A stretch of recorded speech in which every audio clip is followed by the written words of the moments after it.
Hey there, good Monday to everybody. Lock the Chalk time, January 25th. I'm your buddy Choppadong, and of course, this and every video I ever do is brought to you by DFSArmy.com, one-stop shopping, all things daily fantasy sports.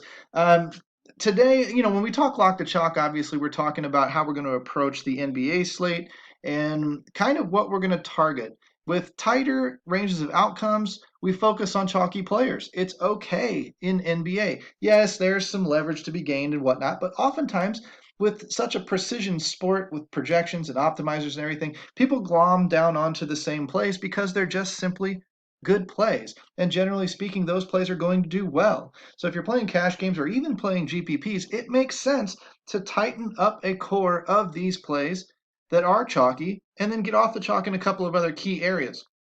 This is how you're going to do it. It's the simplest system that I can possibly think of if for people who don't have a lot of time to play NBA. And you can only find it here at DFS Army. So while you're down there in the comment section looking at the link, looking at the coupon code for 10% off, that coupon code will be CHOP, CHOP. And of course, liking and subscribing the video, I'm going to dive in and set up our domination station and show you some of the tools here at DFS Army to accomplish this task because it isn't as complicated as many of you might think that it is.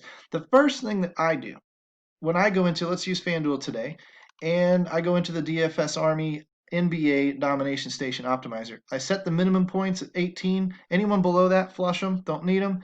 Tournament mode, one unique player for an ultra tight core. All those unique players do is force two or three or four different players into your lineup. If I force four players into my lineup, that is four players out and four players in, that lineup's going to be dramatically different than if I only force one player out and one new player in, where it might keep eight of the same players and just swap out that one guy. If that lineup does well, then a lot of those similar lineups are going to do well. So I keep a very, very tight core in NBA for a reason. You can make 10 lineups, 20, 50, 100, whatever it is that you want to make. When I play, the little nickels or quarters or whatever, oftentimes I'm making between 50 and 100 lineups. If you haven't ever seen some of my contest selection breakdown stuff, when you're playing GPPs of 400,000 people, the difference between 50 lineups and 150 lineups, really not much in terms of giving you an actual edge to win that competition. Your core still has to do really, really well, or you have to send one of those unique thoughts of those lineups deep into the money, or else it just isn't going to matter. So there's no reason to max these things out if you don't want to or don't have the budget to. Does it help? Yeah, a little. But unless you can gain about a total of 1% share of that contest, upwards of really a 3% share, then you don't need to worry about it. It's not giving you some ginormous edge where the Sharks are going to murder you over time, blah, blah, blah. The Sharks murder you over time because the Sharks are better players than you, period. So 5% randomization just to give it a little bit of a smidge. And then, of course, I sort by minutes because what I want to do, I've flushed most of them at 18 fantasy points and below. But I do have guys that are just not getting a lot of minutes in the games. I don't like them in my lineups either. I will uncheck almost all of them. I'll leave Harry Giles today to 5.81 value multiplier. That makes sense to me that if he hits that number, he helps. Same with Jarrett Culver. If he hits 5.5 to 6x, he helps. A guy hitting 4.5x is no use to me. I don't even want him in my lineups. Could he go off? Yes. But is he going to? Not likely. So, or he'd have been projected higher. So when I scroll back up here to the top, I've unchecked all of those guys. I sort by projected ownership.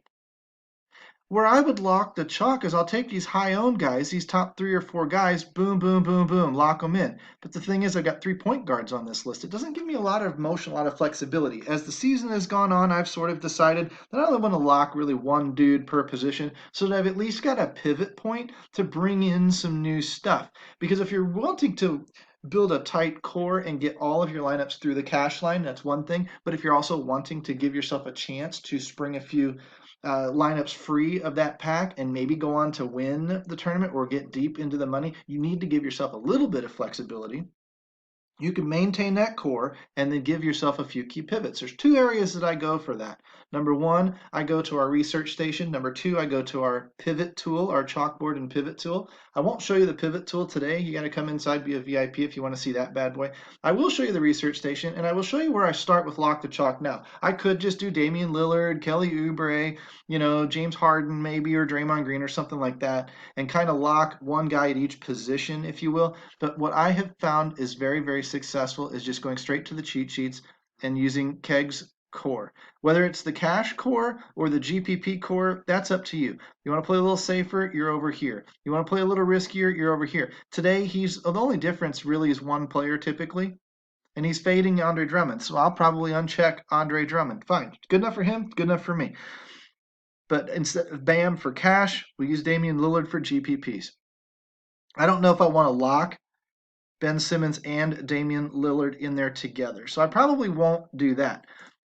So Damian Lillard is one of his tournament pivots. He wants to go way, way, way overweight. That's fine. Who was his other one? Ben Simmons. Where's Benny Boy? Well, I could just do this by going to the point guard tab, and Ben Simmons will pop up here. Ben Simmons at lower ownership, that's the guy that I'm going to actually lock in. Damian Lillard, I'll probably put a cap on him of about 70%.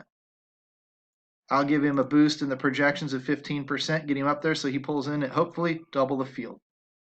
And that's good enough for me. I still want some mobility. I hope Ben Simmons doesn't have a bad night, but I really don't mind Damian Lillard having a bad night because 30% of my lineups won't have him. Okay? But I'm going to still be significantly overweight the field. I'm going to be massively overweight the field on Ben Simmons. And being that Ben Simmons was a cash safe play, he should be all right. Shai and Dwight Howard are the others.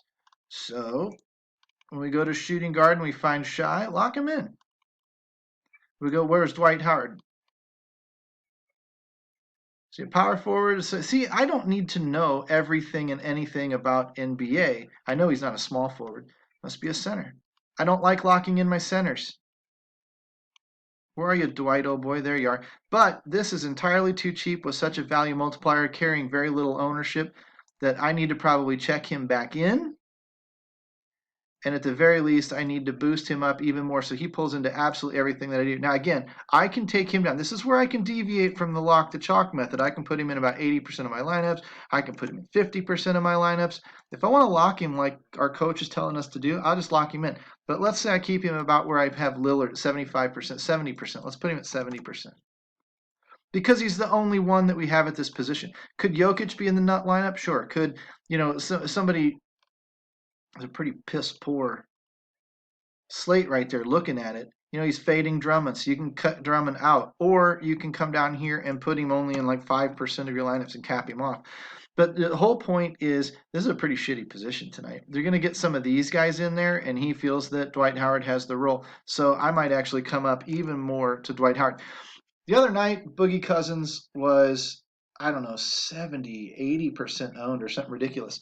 And the bottom line was lock him in, go overweight the field, and he still didn't end up in the nut lineup. He did very well, and he made a lot of people a lot of money, but the nut lineup actually had Clint Capella in it. And that kind of taught me what I need to do is be a little bit open to change. Not completely locked off, but a little bit open to change.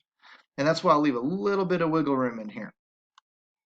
The rest of these guys, who would I boost? Well, because I'm not done. I've got my guys locked in, my 2, 3, 4 guys, whatever. They're going to form the very, very tightest part of my core. And now I'm going to come through here and I would read notes on the cheat sheet. I would open up ideas, maybe player ranks tab, take a look at where everybody's going to go, how much percentage they're going to have when that fills in, et cetera, et cetera, et cetera. But what I'm really going to do is go into the research station myself. And I'm going to sort by the ceiling numbers. I'm going to bring those ceiling numbers all to the top. I'm going to use the filter tool here to get rid of the blanks that you're going to see. So do that when you see it. It'll help you. And then I'm just going to go position by position. Where are my point guards? Where are my point guards that have the ceiling?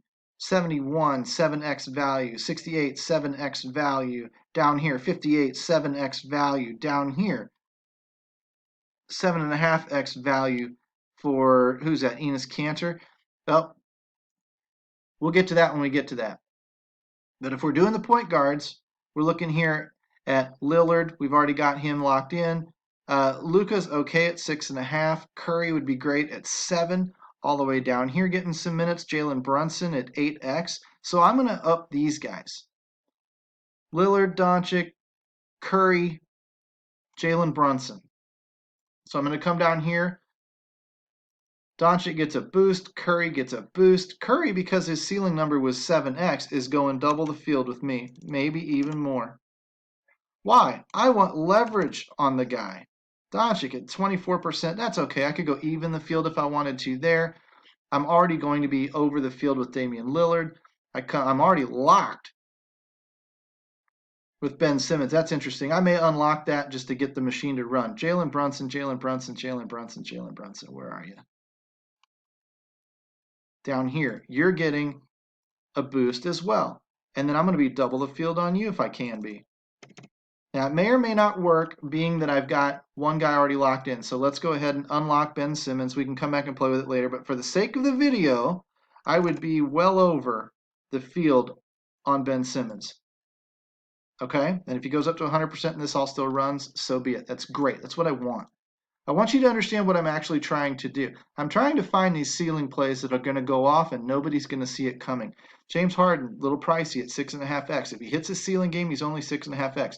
Shy at 7x is great. Down here, Tim Hardaway Jr. Diallo is interesting because he wasn't getting the minutes. He was only getting 22 minutes. Lonnie Walker, Iggy, Gary Trent. Before you laugh, you need to understand that this could happen. So let's go to Ig. Where's Iguodala? Well, that's no good. He must be unchecked. I must have unchecked him. Where's his minutes projection? Iggy. 23. I unchecked him. So what I need to do is I need to go back into my exclusions. I need to find Iggy. I need to uncheck him. He's excluded by fantasy points. Oh, because he's under the 18. So if I boost him, maybe he'll just all of a sudden, bing, he's gone. Now he's back in my player pool because I boosted him up over the 17 points. And now I can take double the field on him at, say, 5 to 10%. And that's going to help me generate that leverage once again.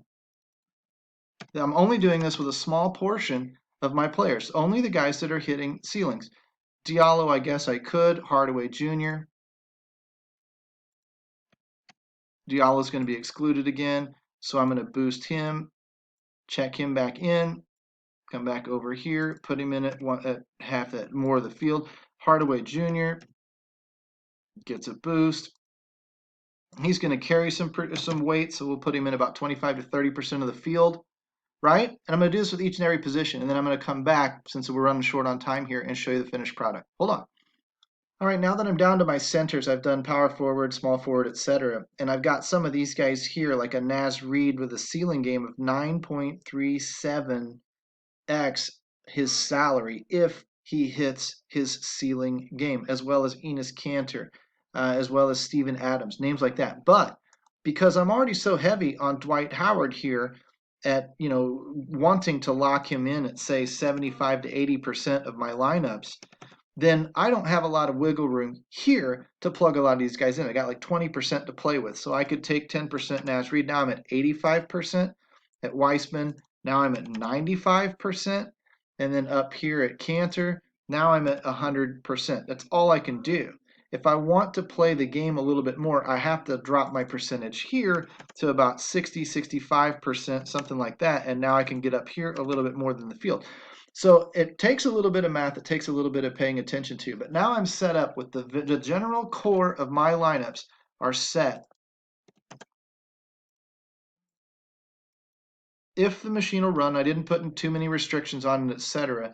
I have now set myself up to have a general core of players that won't change much from lineup run to lineup run, but they will only 44 teams. So fine, a little trick for you. If you really want to do this right, jump that thing up to 70 lineups and run it again. Now I'll go over 44 lineups, probably upwards of 50, 60, whatever, if that's what I wanted. But All I'm trying to point out is my tight cores there. The lineups are not going to vary much from lineup to lineup, and I'm infusing in some of these ceiling games that if they do go off, I have leverage on the field. And that's what's going to possibly separate me from everybody else. The general core should get me there if the core performs, and the little one-offs, the little freaky deaky plays are what are going to push me over the top. Hopefully you guys understand what's going on. You can see how we've changed the system a little bit, and hopefully you guys have a great night as well. Peace out, guys. Talk to you soon.